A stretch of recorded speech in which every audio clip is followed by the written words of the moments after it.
많은 전문가들이 또 얘기하는 게 1,000만 원 모으는 게 어렵지 1억이 10억 되는 거는 진짜 쉽다. 네. 그래서 오늘은 좀 그 얘기를 해보려고 해요. 1억을 어느 정도 시드머니를 모은 사람이 이 돈을 굴리는 법. 1억에서 10억이 되는 거는 사실 쉽게 됩니다. 그런데 이게 사실 지난 시장에는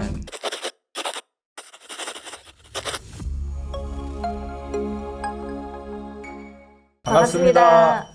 아파트 사이클 연구소 소장 이현철입니다. 배짱입니다. 반갑습니다. 네. 선생님, 저희가 이전에 이 생활비 아끼는 팁, 이렇게 돈을 모으는 방법에 대해서 얘기를 해봤잖아요. 네. 그렇게 차곡차곡 모으다 보면 시드머니 1억이라는 큰 돈을 모을 수 있게 되는 거죠. 네. 그럼 이제 1억을 모으면 사람들이 하는 생각이 이제 이 돈을 굴려서 좀 자산을 불리고 싶다. 네. 이런 얘기를 많이 듣고 하고 싶어 할 것 같아요. 그러면서 이제 1억을 어떻게 굴리지? 막 굴리는 방법들을 생각해 보겠죠. 네. 그럼 또 많은 전문가들이 또 얘기하는 게 이 1,000만 원 모으는 게 어렵지 1억이 10억 되는 거는 진짜 쉽다. 네. 돈이 돈을 번다. 뭐 스노우볼 효과다. 이래서 정말 쉽다. 이런 얘기가 많이 들려서 희망을 갖고 네. 이제 막 시작을 할 것 같거든요. 그래서 오늘은 좀 그 얘기를 해보려고 해요. 네. 이 1억을 어느 정도 시드머니를 모으는 사람이 이 돈을 굴리는 법. 네. 정말 1억이 10억 되는 건 순식간인가. 이런 의견에 소장님의 의견은 어떠신지 궁금합니다. 맞아요. 1억에서 10억이 되는 거는 실제로 없는 사람이 1,000만 원을 모으는 그 과정보다 훨씬 사실 쉽게 됩니다. 그러니까 1억으로 제대로 된 투자, 뭐 예를 들어 아파트를 뭔가 이렇게 갭 투자를 하거나 이러면은 순식간에 그냥 뭐 한두 채 가지고 10억 버는 게 그렇게 어렵지 않죠. 그러니까 이게 얘기를 네. 들어보면 1억 모으기만 하면 네. 모아서 내가 어디다가 좀 투자만 하면 3, 4억 버는 건 금방일 것 같거든요. 네. 진짜 경제적 자유라고 하잖아요. 그런 반열에 진짜 순식간에 올라가는 게 아니냐. 네. 이런 생각을 하면서 되게 어디에 투자를 할 것인가. 네. 이런 고민을 행복한 고민이죠. 이런 걸 할 그렇죠. 것 같아요. 네. 그런데 이게 사실 지난 시장에는 그러니까 불과 한 3, 4년 전으로 돌아가자면 이게 정말 쉬운 행위였어요. 근데 지금은 1억에서 10억 버는 게 현실적으로 훨씬 어렵습니다. 과거와 지금은 뭐가 다른 걸까요, 그럼? 그러니까 정확히 말씀드리자면 현실적으로 냉정하게 말씀드리자면 운이 있어야 돼요. 그게 운이 뭐냐면 네. 상승장과 만나야 되는 거예요. 실제로 저는 솔직히 전체적인 걸로 그냥 따지자면 1억에서 10억 버는 게 훨씬 어려워요. 오히려 없는 거에서 1,000만 원 버는 게 훨씬 쉽습니다. 자, 보시면 1억에서 1,000만 원 모을 때에 필요한 거는 나의 노력, 의지, 그리고 시간이에요. 여기서 손해본다는 개념은 하나도 없습니다. 절대 손해보지 않아요. 내가 노력만 하면 이게 모이는 거고 노력하지 않으면 제자리인 거예요. 그래서 여기서 내가 마이너스로 가는 건 없다는 얘기예요. 이 과정에서. 근데 1억에서 10억을 모으기 위해서는 이제 일종의 내 몸으로 뭔가 하는 구간을 넘어서는 거예요. 그러니까 일종의 이제 투자에 돈을 굴린다라고 하죠. 돈을 굴리는 범주로 넘어서는 겁니다. 근데 돈을 불리는 범주에서의 문제점은 손해도 있고 이익도 있고 근데 이 이익이 사실 내가 몸으로 버는 것보다는 크다는 거죠. 그래서 많은 유튜버들은 이거를 사실 여러분들을 현혹시키고 있는 거예요. 희망을 주는 거죠. 쉽다. 근데 니네가 못하고 있다. 이런 얘기를 하는 거예요. 희망만 주는 거죠. 그래서 많은 사람들이 그 희망을 보면서 내 영상을 봐라. 쉽다. 이 얘기를 하는 거예요. 근데 현실은 그렇지 않아요. 이게 쉬울 것 같으면 사실 저는 이 얘기를 하고 싶어요. 이게 쉽다. 그러면 뭐하러 1,000만 원을 모읍니까? 아니 빨리 돈을 빌려서 요즘 시스템이 좋잖아요. 그걸로 빨리 굴리면 되는 거 아니에요. 뭐하러 돈을 모읍니까? 그 시간 아깝게. 근데 많은 사람들이 나와서 얘기하는 걸 저 봤어요. 근데 보니까 저 사람은 그냥 우연히 벌었구나. 그럼 지금 이 사람들이 다시 지금 투자하는 그 과정으로 돌아와서 지금 이제 출발한다 1억 가지고 벌 수 있을까? 저는 이 사람 다 손해 볼 거라고 생각해요. 자, 지금 집을 사. 벌어요? 손해만 보죠. 집값 떨어지는데 주식 사요? 지금 우리나라 주식은 다른 나라 주식은 뭐 화랑이어도 우리나라 주식은 지금 미친 듯이 지금 정체되어 있죠. 네. 코인은 너무 이제 사실 모르는 분야고 출렁임도 심하고 근데 막 지금 또 비트코인 난리 났잖아요. 네.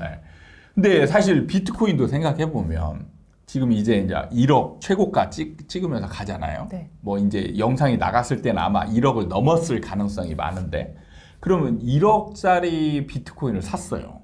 그럼 여기서 내가 10억을 벌려면 비트코인이 10억이 되어 있어야 되잖아요. 이게 이 가능성이 많을까? 진짜 먹을 거 안 먹고 네. 입을 거 안 입고 힘겹게 1억을 모아서 내가 진짜 투자만 하면 돈을 벌 수 있다. 빨리 뭔가 다 부를 이룰 수 있을 것 같다라는 생각이 들어서 뭐든 투자를 하고 싶었는데 소장님 말씀 딱 들으면 내 돈을 잃을 수도 있다고 약간 하면서 그럼 투자 말고 계속 저축을 해야 되는 건가? 이게 약간 좀 양가적인 감정이 들 것 같거든요. 그러니까 진짜 중요한 거는 일단 운이 따라야 돼요.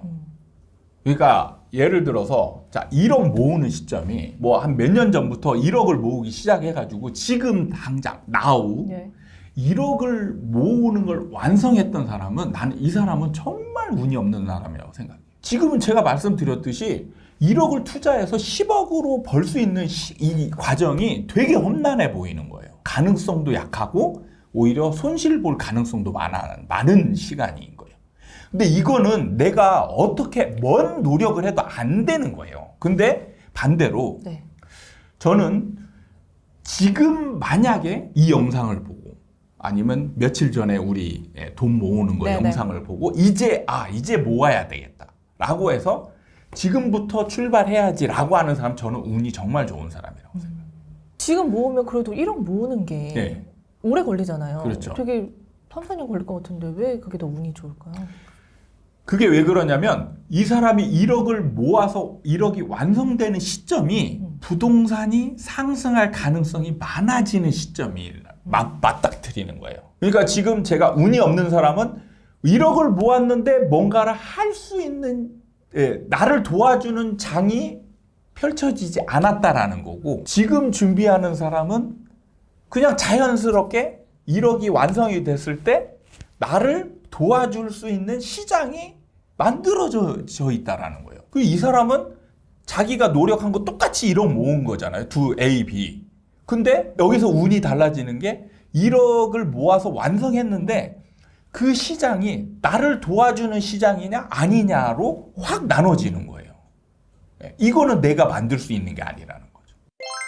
얘기를 들으면 뭔가 지금 힘겹게 모으는 사람들이 되게 허탈할 것 같아요. 그렇죠. 난 돈을 되게 벌고 싶고 난 뭔가 하고 싶은데 뭐 해도 돈이 버는 게 쉽지 않을 거라고 말씀을 하셨고 그럼 난 어떻게 해야 되는 건가? 네. 근데 자 그래도 뭔가 해야 되는 영역이 있는 게 자 예를 들면 2014년도나 15년쯤에 1억을 완성했던 사람은 제가 운이 좋은 사람이라고 지칭할 수 있는 거예요. 왜냐하면 그때부터 부동산이 올랐으니까요. 네. 그러면 자 A, B, C라는 사람이 있는데 이 사람이 동시에 다 2014년, 15년에 1억을 완성을 했어요. 그럼 이 사람이 다 지금 10억 자산가가 되어 있을 것이냐? 아니라는 거죠. 그러면 이 차이는 뭘로 이 결과가 달라졌을까요? 바로 뭐냐면 그 운이 나를 도와줄 수 있는 시장이 형성이 되어 있을 때 여기에서 내가 이제 돈을 벌 수 있는 구간으로 들어갈 수 있는 그 기회를 움켜쥐는 사람은 여기에서 행동력이라는 이 사람의 적극적인 노력과 행위가 필요한 거예요. 그래서 A는 이때 부동산을 뭔가를 샀어요. 근데 이때 B는 뭔가 주식을 삼성전자를 샀어. 그리고 C는 계속 이거를 저축을 하고 이 적금을 했어요. 그럼 누가 지금 단계에서 누가 자산이 가장 많을까요? A가 가장 많을겠죠. B 같은 경우는 삼성전자 그때 대략적으로 25,000원에서 3만 원 왔다 갔다 할 때니까 네. 삼성전자를 그때 사서 지금까지 들고 있다. 그러면 이분은 한 2배, 3배 정도. 10년 동안. 그리고 저축을 한 사람은 아마 2배가 되기 힘들 거예요. 2배 정도? 많으면 2억 정도. 그러니까 자산이 여기에서 기회가 왔을 때, 모았을 때 어떤 행위를 하느냐에 따라서 이제 자산이 달라지는 거예요. 그리고 만약에 자 지금 1억을 모은 사람이 아파트를 샀어요. 그래서 10년이 지난 뒤, 그리고 뭐 이 사람이 아니면 뭐 5년이 지난 뒤에 아니면 주식을 샀고 이렇게 했을 때 과연 10억을 달성한 사람이 있을 거냐? 저는 아무도 없을 거라고 생각합니다. 물론 이 중에 뭐 1%, 2%는 운이 정말 좋아서 뭐 예를 들어 코인을 뭔가를 샀는데 이게 네. 코인이 대박 나는 코인을 하나 샀다거나 아니면 주식 뭔가를 샀는데 그게 막 상한가를 막 쳐가지고 미친 듯이 올라서 10배 올랐다. 이런 사람이 있을 수는 있어요. 근데 나머지 98%는 10억은 일단 불가능할 가능성이 크고 그 중에 한 50% 이상은 오히려 내 원금조차 까먹을 가능성도 크다는 얘기죠. 우리가 시작했던 건 소장님 네. 1억이 10억이 되는 거 네. 뭔가 희망찬 얘기를 해보고 싶었는데 지금 힘들게 모았는데 할 수 있는 게 없고 네, 오히려 손해를 볼 게 더 클 것 같다. 좀 뭐랄까 허탈할 것 같아요. 보는 그럴 사람들이. 수 있어요. 그러니까 지금 저는 유튜브나 이런 거에서 너무 희망적인 것만 얘기해서 그러니까 저도 희망적인 얘기를 하면서 여러분을 위로할 수는 있어요. 근데 저는 정말 그러고 싶지 않아요. 왜냐하면 그 위로가 여러분을 1억마저도 지키지 못하게 만들 수도 있다는 거예요. 자, 4년, 5년 전에 아파트를 1억 가지고 아파트를 살았던 사람이 10억을 벌었어. 예를 들어서. 그러니까 지금도 아파트를 사면 10억을 벌 수 있다. 이렇게 똑같이 얘기를 해요. 그럼 이 사람이 5년, 10년 뒤에 이 사람이 10억이 되어 있을까? 저는 이 사람은 1억마저도 전체를 다 날리고 아무것도 없을 가능성이 훨씬 더 많다라고 얘기를 할 수 있어요.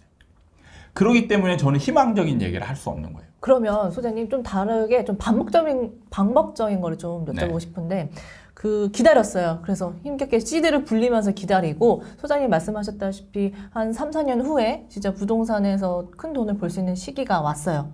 그럼 내가 투자를 하는 방법에 있어서 보통 이제 분산 투자라고 나눠서 하는 투자가 있고 몰빵하는 것도 있고 하잖아요. 둘 중에 그럼 어떤 게 좋을까요? 몰빵을 해야 돼요. 근데 몰빵은 또 소장님 너무 반대 의견을 가지는 게 보통 분산 투자를 해서 좀 손해를 줄이고 해야 된다. 위험, 리스크를 좀 줄여야 된다. 이렇게 얘기를 하면서 분산 투자를 많이 하라고 하는데 부동산은 더 단위가 크니까 더 분산 투자를 해야 되지 않나 싶거든요.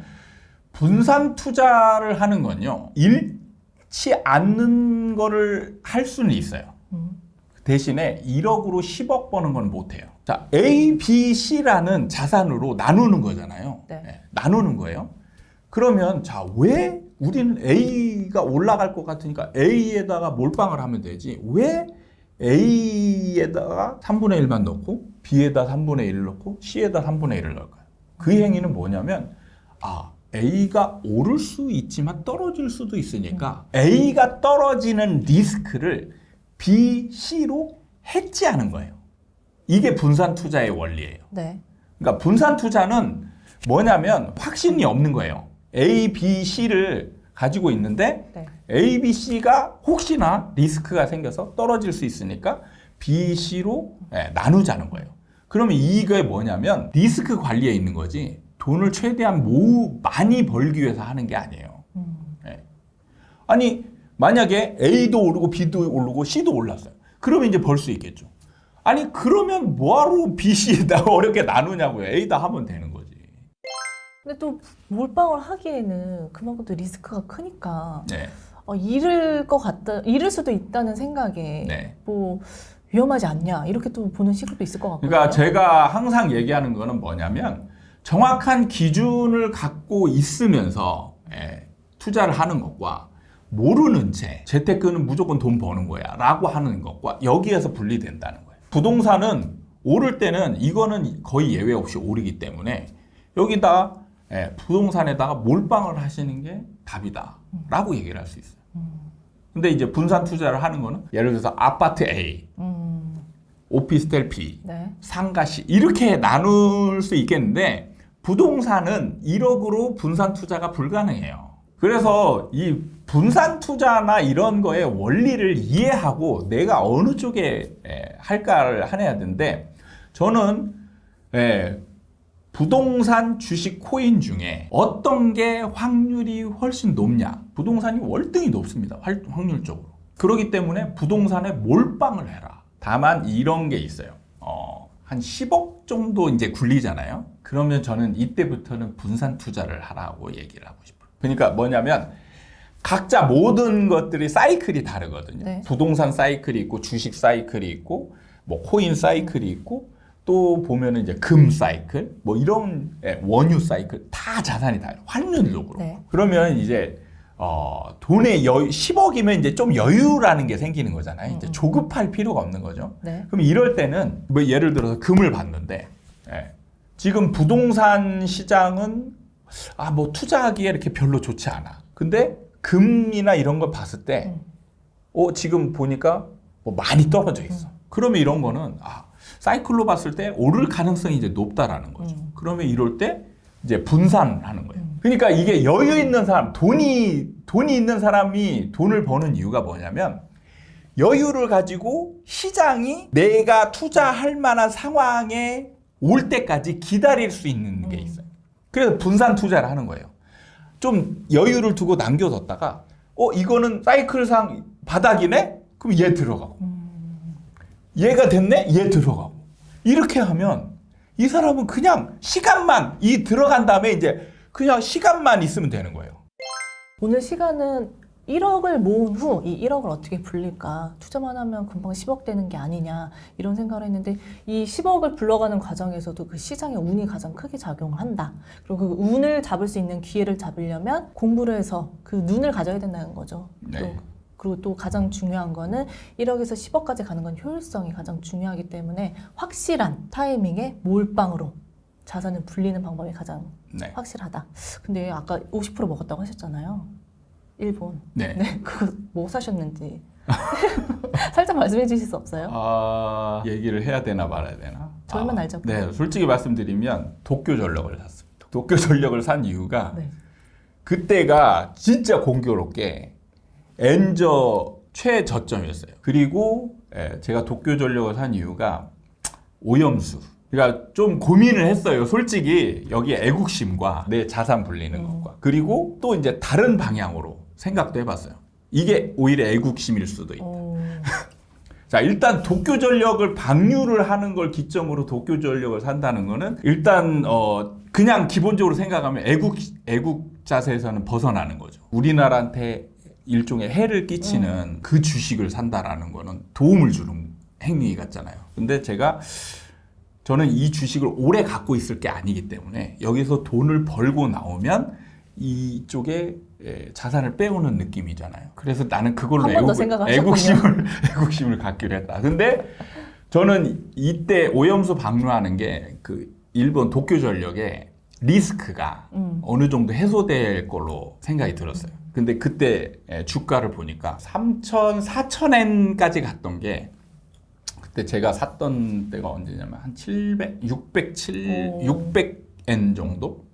근데 진짜 3개월 만에 600엔대에서 800엔대까지 급등을 했어요. 그냥 천천히 올라갔으면 조금 오래 보유하려고 했는데 단기간 안에 이제 너무 급등을 해가지고 팔고 빠졌습니다. 그래서 수익률이 그때 또 엔화가 800원대에서 900원, 900 한 10 몇 원대까지 또 급하게 올라갔어요. 차익도 보셨네요. 네, 그래서 환차익과 주식 차익 이거를 합해서 거의 한 50% 정도.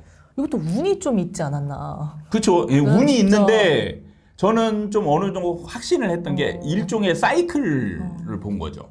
그러니까 엔저가 이게 더 이상 내려갈 가능성은 없고 이제 갖고 있으면 올라갈 가능성이 많다. 이걸 봤고 그 다음에 주식도 지금 도쿄전력 같은 경우는 뭐 일종의 이제 민영화돼 있긴 했지만 사실 주가가 굉장히 많이 하락했던 게 이 원전 그 폭파된 것 때문에 그 리스크가 이제 있었잖아요. 네. 그래서 그 리스크는 이제 다 어느 정도 가격에 반영이 됐고 그 리스크가 어느 정도 해소되는 시점이기 때문에 그리고 오염수 방류라는 이제 그게 관리에 대한 비용이 계속 있는 거거든요. 그래서 그 비용을 이제 해소하는 시점이기 때문에 저는 이제 이게 올라갈 거라고 확신을 받죠. 그래서 저는 애국자의 마음으로 도쿄 전력에 돈을 빼온다. 잘 빼오셨네요. 이게 이제 해석에 다르겠지만 뭐 욕하는 분들도 있을 수 있겠지만 제가 이걸 하나 안 한다고 뭐 상황이 변화되는 건 아니잖아요. 그래서 그냥 저는 돈을 버는 쪽으로 선택을 했습니다. 알겠습니다. 여기까지 할까요? 네. 오늘도 저희 아파트 사이클 연구소를 사랑해주신 여러분께 감사드리고 다음에 도움이 되는 영상을 가지고 또 찾아뵙도록 하겠습니다. 감사합니다.